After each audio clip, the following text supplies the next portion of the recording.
पांच परगना की धरती बुल्लू में सभी बची जाना।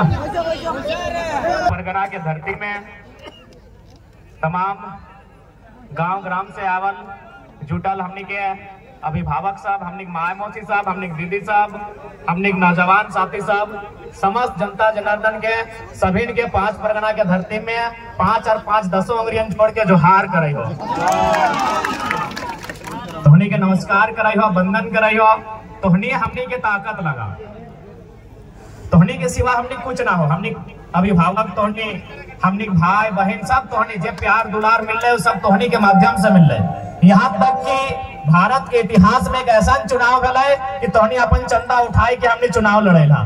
तो सह खातिर सबसे पहले हम आभार जनता के करे हो। हमने जितना भी अभिभावक रूप में हा, माय मौसी सभा, दीदी सभा, काका जेठा सभा, सभी के हमें नमस्कार कराई हो, वंदन कराई हो, आदाब कराई हो, और जितना भी हमारे नौजवान साथी तोहनियों के जोहार कराई हो। आज के इस कार्यक्रम में हमारे बीच मंच में उपस्थित हमारे केंद्रीय कमेटी के तमाम पदाधिकारीगण, हमारे बीच महिला टीम की अध्यक्ष महोदया, हमारे बीच अल्पसंख्यक टीम के अध्यक्ष महोदय, प्रखंड कमेटी के तमाम पदाधिकारी एवं सदस्यगण, जिला टीम के तमाम पदाधिकारी एवं सदस्यगण, पंचायत टीम के तमाम पदाधिकारी एवं सदस्यगण, आप सभी का अभिनंदन करते हैं, जोहार करते हैं, नमस्कार करते हैं, आदाब करते हैं। हमारे बीच उपस्थित है इस देश के चौथे स्तंभ, लोकतंत्र के चौथे स्तंभ, जिन्हें हमने कहा भी कि आज अगर भारत देश आजाद हुआ है तो उसमें मीडिया का एक बड़ा रोल रहा है। और हम उम्मीद करते हैं आज जो देश में आज जो व्यवस्था है उस व्यवस्था को दुरुस्त करने में आज पुनः हमारी क्रांतिकारी मीडिया का रोल होगा। तो आज हमारे जो मीडिया के कर्मी हैं, चाहे वो प्रिंट मीडिया से संबंधित हो, प्रेस मीडिया से संबंधित हो, डिजिटल इलेक्ट्रॉनिक्स अथवा अन्य किसी मीडिया से संबंधित जितने भी हमारे साथी आए हैं, हमारी भाई, हमारी बहनगण, उन सभी का भी अभिनंदन करते हैं। हम अभिनंदन करेंगे। जैसा कि देख पा रहे हैं भारी संख्या में स्थानीय थाना की टीम आई है, जिसमें पुलिसकर्मी भाई लोग भी हैं, पुलिसकर्मी बहन लोग भी हैं। आपको भी अभिनंदन करते हैं, आपका भी आभार जोहार करते हैं। और आज के इस कार्यक्रम के संचालन में जिन जिन लोगों ने अपनी भूमिका का निर्वहन किया है, जिस जिस माध्यम से किया है, उन सभी का आभार करते हैं, अभिनंदन करते हैं, उनको भी बहुत बहुत धन्यवाद। तो आज 24 साल के झारखंड, आज हमने जितना भी नया नया गिदर सब आते हैं, अपने के उम्र भी है 25 साल, 30 साल, 35 साल, यानी आज इतना भारी संख्या में जनसैलाब। और इस भीड़ से एक सवाल आज भी जिंदा है कि आखिर हम लोगों ने झारखंड राज्य किन के लिए अलग किया।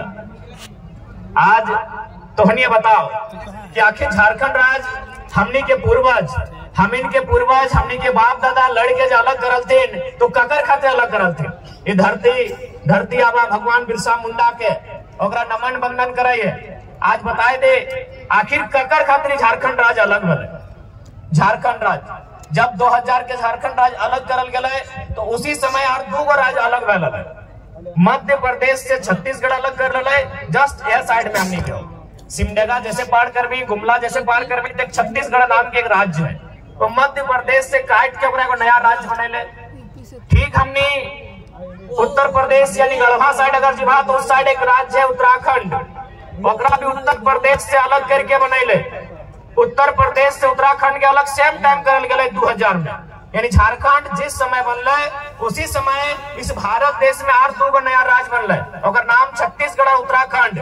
लेकिन आज यहाँ जितना जान जुटल हो, तोहनी के पास बड़ा बड़ा मोबाइल हो, इंटरनेट हो, गूगल हो, पता कर लिया, वो सब राज्य बने में एगो बिल्ली के भी गर्दन नहीं कटल गए। हमने तो निर्मल दा के एकदम गोली मार के छलनी कर दी। छत्तीसगढ़ के बनवे खातिर और उत्तराखंड के बनवे खातिर एगो बिलार के भी बलिदान न भेल। इंसान तो छोड़ दे, यानी एगो बिल्ली भी नहीं मरल है उस राज्य के बनवे खातिर। तो हमारे झारखंड की तुलना अगर कोई बोलते है कि आप छत्तीसगढ़ का नीति से कीजिए, आप झारखंड की तुलना उत्तराखंड की नीति से कीजिए, तो हम करेंगे? हम करेंगे? बताइए। आज हर एक गांव में आप चले जाइए, चौक चौराहे को नजर गड़ाइए, हर एक गांव में हर समाज के लोगों का प्रतिमा मिलेगा। खात्मा कब का है? न झारखंड अलग करने के टाइम। कोई पुलिस की गोली से मरा है, कोई पुलिस की लाठी से मरा है, कोई और किसी कारण झारखंड राज्य अलग करने के कारण मरा है। तो हमारे राज्य की तुलना, हमारे राज्य का अलग गठन किसी दूसरे राज्य से तुलना नहीं किया जाता है। ये बात सबसे पहले आप लोग दिल और दिमाग में बैठा लीजिए। कौन क्या कहता है कहने दीजिए। ये यही भारत देश, जो लोग आज कानून की बात करते हैं कि नहीं भारत देश में कोई कहीं जाके रह सकता है, बस सकता है, क्योंकि झारखंड के लोग, उनको लगता है कि झारखंड के लोग कम पढ़ल लिखल है। तो अखनी की करतो बड़ा बड़ा अपन गर्दनवा डोका फाड़ के बोल जब तो कि इंडिया एक संवैधानिक देश है, यहाँ कोई कहीं भी जा सकता है, रह सकता है, बस सकता है, जमीन खरीद सकता है। तो अपने से इतने पूछिए कि भारत के इसी संविधान में 371 ए से लेके जे तक के कानून है। जाकर में नागालैंड से लेके मणिपुर से लेके मिजोरम और तेलंगाना तक के कानून है। नागालैंड के कानून में साफ साफ लिखा है कि वहाँ कोई गैर राज्य के आदमी 1 इंच जमीन नहीं खरीद सकल है। तो केवल ये नियम झारखंड खातिर थोड़ी है, यही तो भैया एक मेरे देश का संविधान है। इसी देश के संविधान में झारखंड को कहता है कि आपके पास 60 विधायक होने चाहिए, तभी आप राज्य में सरकार का आधार बनेंगे। और इसी देश का कानून सिक्किम को कहता है, अरुणाचल प्रदेश को कहता है, और 2 राज्यों को कहता है कि आपके पास अगर 30 विधायक भी है लड़ने के लिए तो आप चला सकते हैं राज्य को। तो आज वास्तव में झारखंड के लोगों को भ्रम फैलाकर इसीलिए रखा गया कि हमारे लोग कहीं नहीं है। आज ब्यूरोक्रेट्स की बात कीजिए, आज जुडिशियरी की बात कीजिए, आज आप किसी भी सेक्टर में चले जाए हमारे लोग नहीं है। इसीलिए एक तरह तरह के मन में इनको सेट कर दिया जाता है कि नहीं ये कानून नहीं बन सकता है, ये कानून का मांग करना ही आपका गलत है। आपका 1932 जो खतियान की बात करते हैं ये अंग्रेजों के टाइम का कानून है। उनको बताइएगा कि अगर 1932 अंग्रेजों के टाइम का कानून है तो इसी देश में सन 1990 में भारतीय संविधान में 66वां संशोधन करते हुए सीएनटी कानून जो 1908 का कानून है उसके 3 अध्याय को क्यों शामिल किया गया?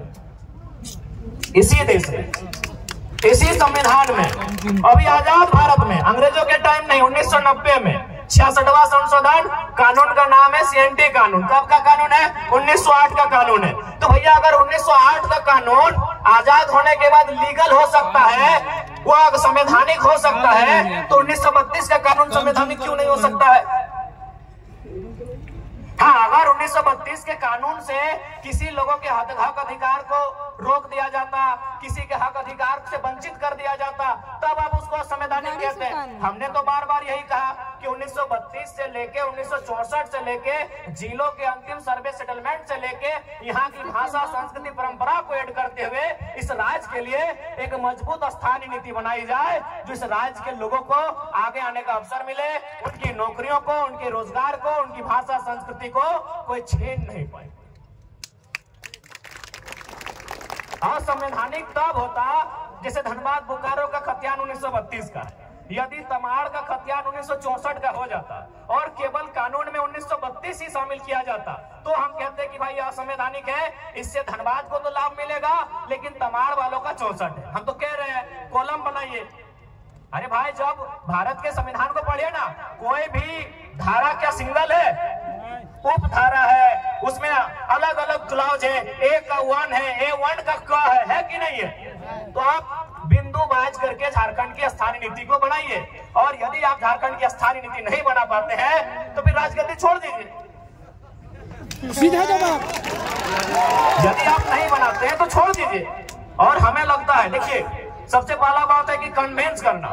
बहुत सारे लोग कहते हैं कि नहीं इससे क्या होगा कि बाहरी भीतरी के बीच रोष होगा, तो हम यही कहेंगे चलिए यही बगल में उड़ीसा है, काफी संख्या में हमारे लोग हैं, सब पढ़े लिखे लोग हैं, सभी पढ़ल लिखल लगे, तो चलिए उड़ीसा में 4 को फॉर्म भर के आते हैं, चलिए देखते हैं कई गो हमारे वहाँ वीडियो बनते हैं उड़ीसा में, चलिए देखते हैं कई गो थाना प्रभारी उड़ीसा में बनते हैं झारखंड के लोग, चलिए देखते हैं कई गो लोग वहाँ टीचर की नौकरी करते हैं। अरे भाई जब झारखंड के लोग उड़ीसा में नहीं तो उड़ीसा के लोग झारखंड में क्यों? ज्यादा माथा खपाने की जरूरत नहीं है। झारखंड के लोग अगर उड़ीसा की सरकारी नौकरियों में नहीं, यदि झारखंड के लोगों का 1 इंच का कब्जा उड़ीसा में नहीं, बिहार में नहीं, छत्तीसगढ़ में नहीं, यूपी में नहीं, तो उनका कब्जा और उनका मनमानी यहाँ क्यों रहेगा? यही तो सवाल है। सही बात है। हमने आप ही बताइए, हमने तो बार बार कहा कि उड़ीसा हमारा बड़ा भाई है, पश्चिम बंगाल हमारा बड़ा भाई है, बिहार भी हमारा बड़ा भाई है। हम संयुक्त रूप से उड़ीसा, बिहार और बंगाल को शेयर किए हैं। आज बंगाल के पास 88,000 वर्ग किलोमीटर के आसपास जमीन है। आज अगर बिहार की बात करें तो 94,000 वर्ग किलोमीटर के आसपास है। अगर उड़ीसा की बात करें तो 1,55,000 वर्ग किलोमीटर है। हमारे पास 79,000 जो सबसे कम होता है, हमारे पास 79,000 वर्ग किलोमीटर का जमीन है। तो उसमें आप नजर काहे गड़ा के बैठे हैं? सही बात है। उसमें आप नजर गड़ा के काहे बैठे हैं बताइए। हमको यहाँ मीडिया लोग के लोग हैं, पढ़े लिखे लोग बैठे हैं, बुद्धिजीवी लोग बैठे हैं। क्या किसी झारखंडी ने, मैं आज पूरे भीड़ से यह दावा करना चाहता हूँ और सवाल भी करना चाहता हूँ, क्या किसी झारखंडी ने उड़ीसा की राजधानी भुवनेश्वर, ना भुवनेश्वर ही है ना, उड़ीसा की राजधानी भुवनेश्वर, पश्चिम बंगाल की राजधानी कलकत्ता और बिहार की राजधानी पटना में 1 इंच जमीन कब्जा किया है? नहीं। 1 इंच। हम सवाल पूछते हैं, हम बिल्कुल उन्हीं 3 स्टेट से हमारी पहचान रही है, तो क्या हमारे लोगों ने उड़ीसा की राजधानी में 1 इंच जमीन कब्जा किया है? क्या हमारे लोगों ने कलकत्ता में 1 इंच जमीन कब्जा किया है? क्या हमारे लोगों ने पटना में 1 इंच जमीन कब्जा किया है? नहीं किया है ना, नहीं किया है ना। चलिए आपको रांची देखना है, चलिए आपको रांची देखना है, हमारी जमीनों पे कब्जा, चलिए आपको देखना है। तो ये कौन सा बाहरी भीतरी का लड़ाई है भाई? माने आप हमको दबा के रखिएगा, आप हमको हम अपने जूते के नीचे रखिएगा, और अगर हम आवाज उठाएंगे, आपका विरोध करेंगे, आप कहेंगे बाहरी भीतरी की बात है। बताइए क्या गलत बात कह रहे हैं? हमको 1 इंच चले ना भुवनेश्वर में कि कोई झारखंडी जाके 1 इंच कब्जा करके बैठा है। चलिए रांची घुमाते हैं, चलिए आपका रांची जिला ही घुमाते हैं, चलिए हजारों हजार एकड़ जमीन दिखाएंगे कि बाहर के लोग कब्जा करके बैठे हैं, जबरदस्ती कब्जा करके बैठे हैं। इसलिए हमारी लड़ाई कोई गलत नहीं है। हाँ, हम अभी कमजोर हैं, चूंकि समय हमारा कमजोर है, चूंकि सिस्टम उनके पास है। देखिए जो सही है उसको हम कहेंगे, लोग हमें वोट दें ना दे अलग बात है। हम कभी वोट लेने के लिए समझौता नहीं करेंगे। हम वोट लेने के लिए सुदेश महतो और हेमंत सोरेन बनने नहीं जा रहे हैं। जो सही है तो सही है, जो सही है तो सही है। झारखंड के साथ समझौता नहीं करेंगे। यदि हमको समझौता करना होता तो आज तोहनी के बतावे चाहिए, आज हम दिल्ली में शपथ लेते लिए। अरे उतना तो छोड़ दीजिए संसद का, आपको क्या लगता है कि विधानसभा में ऑफर नहीं आ रहा है? विधानसभा में अभी तक 7-7 सीट का ऑफर आ चुका है कि आप हम लोग के साथ आइए, आपको 7 सीट देंगे। अच्छा, अगर आप जीत के आते हैं, अगर 7 सीट जीत जाते हैं तो 2 लड़का को आपका मंत्री बनाएंगे। तो ऐसा नहीं है कि हम लोग को अभी ऑफर नहीं आ रहा है। अरे लोकसभा का चुनाव खत्म होने के बाद बाकी लोग दुनिया घूमने गया था, हम लोग उस दिन से भी रणनीति बना रहे हैं, उस दिन से हम लोग से लगातार संपर्क आ रहा है। तो ऐसा नहीं है कि हम लोग विधायक नहीं बन सकते हैं। ऐसे भी 10 को विधानसभा में हम लोग 50 वोट लेके आए हैं। विधायक बनना हम लोग के लिए आज के डेट में कोई अब टफ काम नहीं है, लेकिन हम लोग विधायक बनने नहीं आए हैं, हम लोग इस राज्य का नेता बनने आए हैं।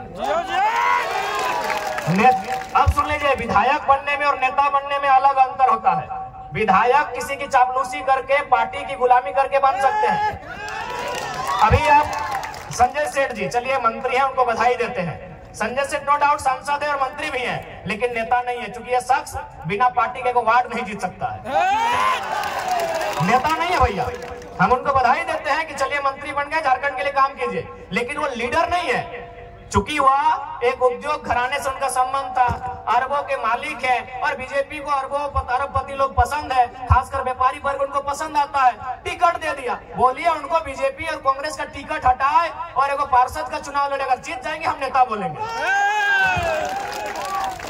बोलेंगे नेता। और आपके सामने खड़े हैं संजय मेहता 1.5 लाख वोट, आपके सामने खड़े हैं देवेंद्र नाथ महतो 1,32,000 वोट। एक बूथ खर्चा नहीं दिया है भाई, इन्हें नेता कहा जाता है।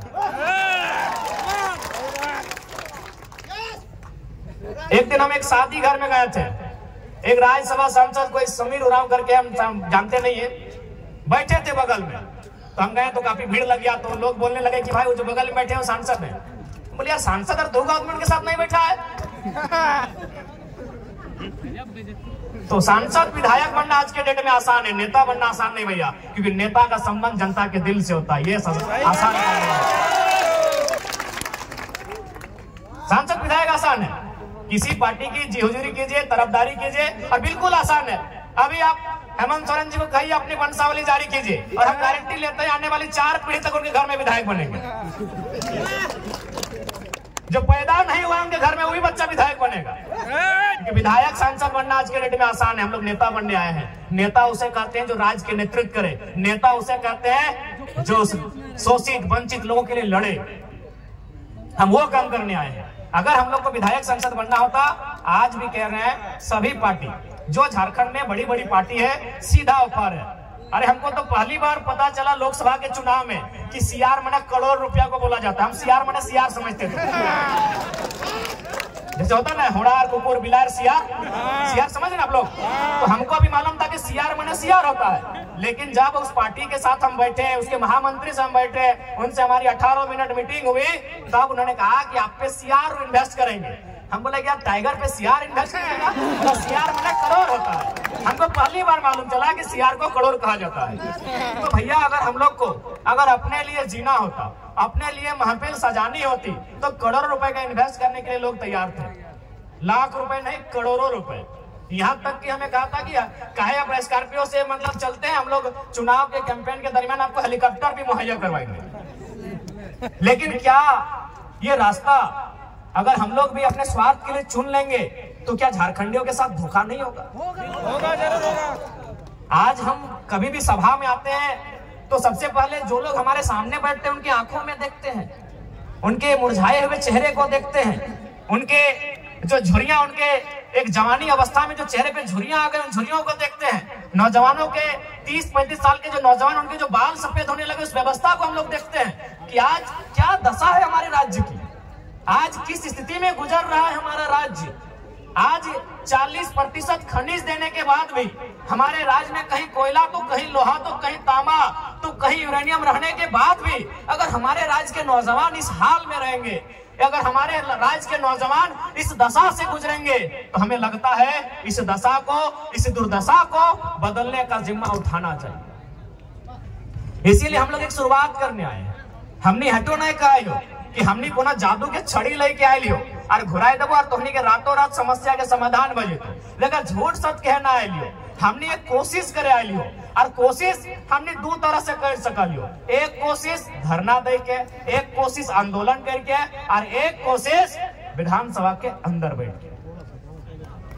तो हमने धरना दे के कोशिश कर लियो, आंदोलन भी दे लियो। आज सभी केस खाए लो, जितना भी हमने प्रत्याशी हलो सभी केस खाए ले हलो, खाए ले हलो कि नहीं, सभी केस खाए लो। जकर जकर तो नाम हमने पार्टी में जाने हैं, सभी केस खाए लो। तो हमने आंदोलन से तो कभी पीछू ना हट लिए, हमने आंदोलन करे से कभी पीछू ना हट लिए, हमने जनता के बात कहीं भी रखे से कभी पीछू ना हट लिए। लेकिन अब हमने के लागा है और तोहनियों के लागा है कि अब आंदोलन के साथ साथ, धरना के साथ साथ नौजवान सबके मौका विधानसभा के भीतर मिलना चाहिए। मिलना चाहिए या ना मिलना चाहिए? मिलना चाहिए ना, मिलना चाहिए ना मैया मोसियन दीदी साहब। अब विधानसभा के भीतर मौका मिलना चाहिए ना। तो अगर मिलना चाहिए तो इस बार जोरदार तैयारी होना चाहिए। अब सवाल रह गया कि आखिर विधानसभा के चुनाव क्यों? तो देख ले, राज्य सरकार के अपन एक विशेष अधिकार रहा है, राज्य सरकार के अपन कानून बनने के अधिकार रहा है। तो आज हमने विधानसभा के आवे के मकसद, विधानसभा में आवे के मकसद पहला ही है कि इस राज्य के खातिर एक स्थानीय नीति बनेगे। स्थानीय नीति के मतलब देख ले कैसे स्थानीय नीति बनतो तो ओकर से लाभ झारखंड के लोग के मिलतो। जैसे देख दीदी सब तो इतना जन भारी संख्या में अले है जुटला, बताओ तो यहाँ डॉक्टर नहीं तो नहीं कहेगा, डॉक्टर नहीं ना, मास्टर नहीं कहेगा, इंजीनियर कहेगा, वकील कहेगा, तो तोहनी की भात रांधनी है ना, भात रांधा ना।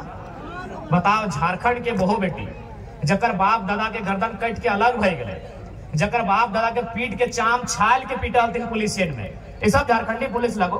पहले जब हतोन परदेसिया पुलिस तो हमने के पिटवाइन के चाम छाल दे मारते मारते। ये बगल में तिरुंडी हो अजीत महतो, धनंजय महतो के जो गोली चल रहा है, 16 साल के लड़का जो मर गया शहीद भय गया, पता कर ले वहाँ की कारण लगल। बस कारण हटे है कि ब्लॉक में अपनी धरना दिल, यानी सोच ले कि हमने उस समय ब्लॉक में धरना भी नहीं दे सकला, धरना देना तो कोई अपराध नहीं लगले, ब्लॉक में धरना जला है, लेकिन सही समय सब परदेसिया पुलिस मनमानी दंदना के गोली चले ले, 2 नौतुन किधर मर गए, फिर चौका के सामने मूर्ति भी बनल है, देख लेवा। ये राज्य के हमर दशा है। तो स्थानीय नीति के मतलब है कि जकर बाप दादा बलिदान दे के इस राज्य के अलग कर दे। आज ओकर घर एक बहू बेटी बताओ, वो मास्टरनी बने के मौका नहीं मिलो हो, ओकरा वकील बने के मौका नहीं मिलो हो, और कितना महीना अगर कोना काम भी तोहनी के मिलल, तोहनी की काम मिलल, तो मैं को देखी सादा लोग अगर हरा पार देख लला, सफेद साड़ी और हरा रंग का पार, तो समझ लीजिए वो मलेरिया फलेरिया की टैबलेट बांटने वाली दीदी है।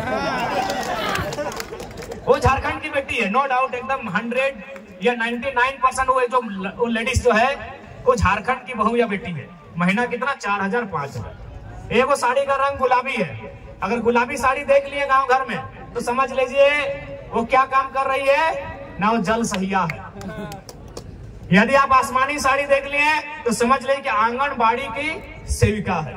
ये काम किसको है? झारखंडी को। और चले जाइए रांची के दफ्तर में, चले जाइए जमशेदपुर के दफ्तर में, जहां एसी चल रहा है, जहां मैडम जी कलम लेकर बैठी है, उसका तनख्वाह 60,000 है, उसका तनख्वाह 90,000 है, उसका तनख्वाह 1,20,000 है। और पूछिएगा आप कहाँ की हैं? बोलेगी हम इलाहाबाद के हैं, हम पटना के हैं, हम छपरा के हैं, हम दिल्ली के हैं, हम लखनऊ के हैं। तो हाँ, हम लोग बर्तन मांजने के लिए झारखंडी है, हम लोग बर्तन मांजने के लिए झारखंडी है। हमारी बहू बेटी लोग बर्तन मांजेगी नहीं, हम लोग बर्तन मांजे, हमारी दीदी लोग बर्तन मांजेगी। और ये हम नहीं कह रहे हैं, ये आंकड़े कह रहे हैं, सरकार के आंकड़े कह रहे हैं कि 75,000 झारखंड की 75,000, उसमें मैक्सिमम आदिवासी घर की बेटियां दिल्ली में, चेन्नई में, बंबई महानगरों में दाई का काम करती है। ये आंकड़े कहते हैं 75,000। यानी जिनके लिए राज बना है उनके घर की बहू बेटियां दिल्ली में जाके नौकरानी का काम करती है, और जिनका इस राज्य से वास्ता नहीं वो मलकती है, चमकती है और महारानी का काम करती है। ये हमारे राज्य की दुर्दशा है। हमें उन बहनों से भी शिकायत नहीं है, हमें शिकायत हमारी सरकार से। वो दिल्ली की बहन हो चाहे पटना की बहन हो, हमें उससे कोई शिकायत नहीं है। शिकायत हमारी सरकार से है कि आप इस राज्य से बाहर लोगों को अवसर क्यों देंगे, क्यों देंगे? ये राज्य हमारा है, इस राज्य में गैर राज्यों को अवसर क्यों मिलेगा? अगर उनको ये अवसर देना था, यदि एचआर बन के यूपी के लोग ही आते, ठेकेदारी करने के लिए बिहार के लोग आते, नर्स बनने के लिए उड़ीसा के लोग आते, और यदि कंपनी को चलाने के लिए बंगाल के लोग आते, तो निर्मल महतो को गोली काहे चलाए थे भाई? निर्मल महतो क्या मने काहे शहादत दिए थे? काहे शहादत दिए थे निर्मल महतो, बताइए। आप आज ठेकेदारी के लिस्ट उठाइए, अरे आपको ताज्जुब होगा कि पीसीसी रोड का ठेका यूपी और बिहार के लोग लेते हैं। ये हम नहीं कह रहे, अखबार का कटिंग कह रहा है। 80% पीसीसी रोड का ठेकेदारी अब यूपी और बिहार के लोग झारखंड में करते हैं। तो झारखंड के लोग क्या करेंगे? देखो, जिनको हमारी बात बुरी लगती है लगे भैया, लेकिन जो जेन्युइन बात है हम वही कहते हैं। हम आपके राज्य में एगो जल मीनार का ठेका नहीं ले सकते हैं, हम आपके राज्य में एगो नली का ठेका नहीं ले सकते हैं, और आप हमारे राज्य में 100 किलोमीटर 150 किलोमीटर तो पीसीसी तो टीसीसी रोड का ठेका लेते हैं। क्या है भाई, ये व्यवस्था कैसे चलेगी? ये कौन सी व्यवस्था है बताइए आप? ये कौन सी व्यवस्था है? ये कौन सा अलग झारखंड राज्य है? इसलिए झारखंड राज्य अलग नहीं हुआ था। इसलिए आज हमारी लड़ाई किसी गैर राज्य से नहीं है। जो लोग गैर राज्य के हैं वो हमारे बड़े भाई समान है। हमने शुरू से कहा है, बिहार हमारा मंझला भाई है, बंगाल हमारा बड़ा भाई है, और उड़ीसा हमारा संझला भाई, हम तो छोटा भाई है, 4 भाई हम लोग। लेकिन ये भी तो नियम है, ये भी नियम है ना कि अगर 4 भाई में खेत का बंटवारा हो जाए तो क्या बड़ा भाई छोटा भाई का खेती करता है? नहीं। सिंपल बात है भाई, यहाँ लड़ने झगड़ने का कोई बात ही नहीं है। यहाँ बिहारी झारखंडी और बंगाली झारखंडी करने की बात ही नहीं है, सिंपल सा बात है। अभी अगर 4 भाई में अगर जमीन का बंटवारा हो गया तो क्या बड़ा भाई जबरदस्ती छोटा भाई को खेत काट के ले जाएगा क्या? सिंपल सा बात है। तो बंटवारा हो चुका है, किसी के पास 94,000 वर्ग किलोमीटर है, किसी के पास 88,000 वर्ग किलोमीटर है, किसी के पास 1,55,000 वर्ग किलोमीटर है, हमारे पास सबसे कम 79,000 वर्ग किलोमीटर है। हमारी जमीन पे नजर नहीं गड़ाइए, हमारी जमीनों पे नजर नहीं गड़ाइए, हमारे खदानों पे नजर नहीं गड़ाइए, हमारे रोजगार पे नजर नहीं गड़ाइए, हमारी परंपरा हमारी संस्कृति पे नजर मत गड़ाइए। हमारी लड़ाई कहीं गलत नहीं है, क्योंकि हम लोग कमजोर हैं, इस बात को मानिए। क्योंकि ये निर्मलता का दौर नहीं है, ये गुरु जी का दौर नहीं है, ये बिरसा भगवान का दौर नहीं है। और हमारे नेताओं की गलती के कारण, हमारे नेताओं के लालच के कारण हम लोग हैं कमजोर। अब लालच ही कहिएगा ना। अब बताइए, नेताजी गए हैं आपके वोट से जीत के और पार्टनरशिप कर रहे हैं विष्णु अग्रवाल से। नाम आपको मालूम है, छोड़िए कि गलत बोल रहे हैं। अरे आपको पार्टनरशिप भी करना था तो दमयंती मुंडा से करते, देवेंद्र महतो से करते, जो लोग आपको वोट दिया। क्या गलत बोल रहे हैं? हमारे नेताओं की उदासीनता, हमारे नेताओं की स्वार्थ नीतियां आज हमारे इस राज्य को कंगाल कर रही है। आज देखिए, माननीय मुख्यमंत्री का उदाहरण लीजिए। क्या आपको लगता है, मैं आज आदिवासी समाज से ये सवाल करता हूँ, और आदिवासी नहीं, आदिवासी में भी अब 35-36 प्रकार के समुदाय आते हैं। मैं संथाल समाज से सवाल करता हूँ, क्या पूरा समाज और एक तरफ मुख्यमंत्री, आपको नहीं लगता है अगर सच में अगर वो संथाल हितैषी ही होते तो चंपई कुर्मी थोड़ी थे, चंपई सोरेन कुर्मी थोड़ी थे, चंपई सोरेन कोयरी तेली थोड़ी थे। चंपई सोरेन भी संथाल समाज के ही बेटे थे। 3 महीना बर्दाश्त नहीं हुआ, अरे खुद तो बाहर आ गए, भाभी को भी लड़ा दिए गांडे से। हम तो बोले आप उनकी वंशावली जारी कर दीजिए और अपना सीट जारी कर दिए, काहे वहां नया लड़का लोग तैयारी करेगा। 3 महीना बर्दाश्त नहीं कर पाए ये लोग। 4 साल 5 साल, कोई हजारीबाग में चूल पका के आया है, कोई जमशेदपुर में 10 साल अप्रेंटिस का काम करके आया है, कोई धनबाद के कोयला खदानों के अंदर प्रैक्टिस करके आया है, 10 साल तक प्रैक्टिस किया है, और आप 3 महीना बर्दाश्त नहीं कर पाए। तुरंत सीएम का कुर्सी आपको चाहिए। और आके चूंकि है थोड़ा सा लोग आगे बहुत अच्छा माननीय मुख्यमंत्री जी दिखाने भी लगे, बड़ा बड़ा दाढ़ी पका पका के, जैसे जेल में सुविधा नहीं था। मैं आपको कहूंगा, ध्यान से देखिएगा, वो केवल वो कहते हैं हाथी के दांत खाने के अलग होते हैं, दिखाने के अलग है। तो माननीय हेमंत है जो वो दिखाने के लिए दाढ़ी बढ़ाया है, पांव देखिएगा यहाँ सेविंग हुआ है, पांव देखिएगा। क्योंकि लोग आपको बताएंगे कि जेल में सुविधा नहीं थी, जेल में हमारे साथ वहां भी अत्याचार हो रहा था, गरीब आदिवासी है वहां भी अत्याचार हो रहा था। ध्यान से पांव को देखिएगा, ईमानदारी से बोल रहे, आप चेक कीजिएगा, पांव का सेविंग हुआ है। ये दिखाना होगा ना भैया, आप नोट नहीं किए, आप भावनाओं में बह गए कि चलिए बाहर आ गए हैं। ठीक है, उनके प्रति अगर जेल में थे हमारी भी हमदर्दी है, लेकिन अगर वो राज को छलने का काम करेंगे, केवल अपने परिवार का जेब भरने का काम करेंगे, तो हम हेमंत से भी सवाल करेंगे, अर्जुन मुंडा से भी सवाल करेंगे, और सुदेश महतो से भी सवाल करेंगे। आपके साथ अगर अन्याय होगा तो हमदर्दी रहेगी। आपके साथ ईडी ने आपको परेशान किया, हमदर्दी हमने दिखाई कि भाई ईडी खाली विपक्ष के पास ही क्यों है, वो पक्ष वालों के पास क्यों नहीं है, बीजेपी के लोगों के पास क्यों नहीं। बिल्कुल, हमने हर बार इंटरव्यू कहा, लेकिन आप आकर दिखाएंगे बड़ा बड़ा दाढ़ी और पांव सेव करके आएंगे तो जनता को तो बताएंगे।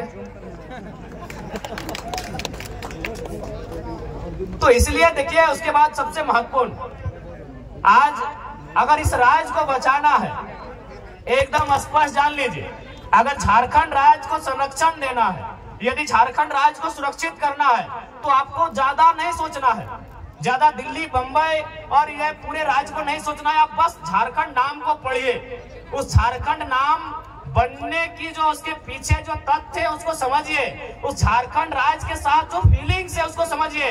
झारखंड, आप ज्यादा दिमाग मत दौड़ाइए। झारखंड यानी झारखंड, झाड़ माने ये देखिए पहाड़, झाड़ यानी जंगल, झाड़ यानी जंगल, यानी सबसे पहले अगर झारखंड को बनाना है तो वन कानून में सुधार कीजिए और बिल्कुल वनों को बचाइए। और दूसरा, अगर झारखंड को बचाना है तो खंड यानी जमीन, जमीन यानी सीएनटी का कानून, जमीन यानी सीएनटी का कानून, जमीन को बचाइए। यदि झारखंड को बचाना है तो नौकरी तो बाद में होगा ही, नौकरी को हम सेकेंडरी मानते हैं, भले आप कैसा, आपका अपना ओपिनियन है, हम खेत को प्राइमरी मानते हैं। क्योंकि अगर हमारे पास अगर नौकरी नहीं रहेगी, जो कि संभव भी नहीं कि हर नौजवान के पास होगी, लेकिन हर नौजवान के पास उसके बाप के नाम से एक बकोती जमीन का टुकड़ा रहेगा। आज वर्तमान सरकार की क्या घोषणा पत्र में है कि जीएम लैंड क्या वो मालगुजारी रसीद कटाएंगे। जीएम लैंड शायद नौजवान नहीं समझते हैं, समझना चाहिए, क्योंकि नौजवान थोड़ा इंस्टाग्राम वाले हो गए, नौजवान थोड़ा फिल्टर वाले हो गए, नौजवान थोड़ा फेसबुक वाले हो गए, इसलिए पता नहीं जीएम लैंड समझते हैं कि नहीं। आज देखिए चूल पका हुआ दादाजी लोग जीएम लैंड समझते हैं। जीएम लैंड यानी हमारे बपोती जमीन, जीएम लैंड। अब देखिए यही से सवाल सुनिए, अभी तक रसीद नहीं कटा रहा है, सरकार का ये घोषणा था, उससे नुकसान क्या होगा सुनिए। पहला बात, जीएम लैंड किसी सरकार की नहीं है। हम तो स्पष्ट कहते हैं कि कोई भी जमीन किसी सरकार का नहीं है, कोई जमीन किसी सरकार का नहीं है। पता है क्यों? ना सरकार बना है 15 अगस्त 1947 को, और ये जमीन हमारे पास कब से है? अरे हमको तो लगता है किसी किसी का बाप का जन्म 1947 में है, हमारा कई को पीढ़ी से पहले से जमीन हमारा है, तो ये जमीन हमारी है। इसलिए अगर हम लोग विधानसभा में आते हैं तो सबसे पहले जो जीएम लैंड है उसकी रसीद एकदम पुख्ता काटी जाएगी, उसकी रसीद किसानों के फेवर में काटी जाएगी। सबसे पहले अगर झारखंड को बचाना है तो यहाँ की जमीन को बचाइए। अगर जमीन ही नहीं रहेगी और कहीं के लोग आकर यहाँ बसेंगे, अपने साथ अपनी भाषा को लेके आएंगे, अपनी परंपरा को लेके आएंगे। आज देखिए असूरी जनजाति, हमारे पास जो ट्राइब की लिस्ट है उसमें एक 8 लिस्ट है जिसमें प्रिमिटिव ट्राइब आते हैं, जिसमें असूरी जनजाति आती है। क्या आपको मालूम है असुर लोग अभी कहाँ है, कितनी संख्या में है, उनकी भाषा कहाँ है? नहीं, खत्म हो रहा है। क्योंकि देखिए जैसे जैसे दूसरे राज्यों के लोग हमारे बीच आएंगे, नो डाउट मानसिक रूप से, हर स्तर से, बौद्धिक रूप से वो हमसे आधुनिकता के मामले में अच्छे हैं, हमसे अच्छा जीवन यापन करते हैं, तो उनके प्रेशर में, उनके दबाव में फाइनली दौर ऐसा आएगा कि हमारे लोग अपनी भाषा संस्कृति को खोते चले जाएंगे। हमारे लोग अपनी भाषा संस्कृति, अपने परंपरा को, अपनी पहचान को खोते चले जाएंगे। इसीलिए यदि झारखंड को बचाना है तो सबसे पहले झारखंड यानी जंगल और दूसरा जमीन। झारखंड में वही लिखा है, झाड़ यानी जंगल और खंड यानी जमीन का टुकड़ा। अगर जमीन के टुकड़े को आप बचा लेते हैं तो झारखंड ऐसे बच जाएगा। कहेगी झारखंड की मैक्सिमम जमीनें सीएनटी में आती है, झारखंड की मैक्सिमम जमीनें एसपीटी में आती है। अगर बायते हुए संविधान का दायरा में भी रह के अगर 10% लोग जेपीएससी में चले आते हैं, 10% लोग किसी बहाली में चले आते हैं, तो भैया उनको नौकरी तो भले झारखंड में करेंगे, लेकिन भाड़ेदार बनकर हमारे भाड़े के घर में रहना होगा। समझिए बात को। भले वो कोई सरकारी नौकरी करे, वीडियो बन के आए, सीओ बन के आए, या डीओ बन के आए, या डीएसपी बन के आए, लेकिन सीएनटी जमीन है। और सीएनटी जमीन यानी आदिवासी का जमीन गैर आदिवासी नहीं खरीदेगा, एससी का जमीन गैर एससी नहीं खरीदेगा, महतो का जमीन गैर महतो नहीं खरीदेगा, जो भी सीएनटी में आते हैं, मुंडा का जमीन गैर मुंडा नहीं खरीदेगा। तो सीएनटी का मतलब ये है कि आपकी जमीन को बचाना। और स्पष्ट कहेंगे चूंकि ये बिरसा बाबा और विशेषकर उनकी धरती है, भगवान बिरसा मुंडा की धरती है, तो हम एक लाइन कहेंगे, बिरसा मुंडा की शहादत के बाद इस राज्य को क्या मिला? बिरसा मुंडा, भगवान बिरसा मुंडा की शहादत के बाद इस राज्य को क्या मिला?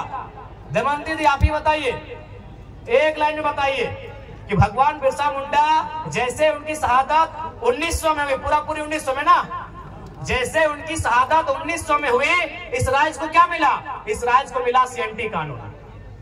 भगवान बिरसा मुंडा के शहादत के कारण इस राज्य को सीएनटी कानून मिला, क्योंकि उन्होंने अध्ययन किया कि बिरसा मुंडा क्यों लड़े।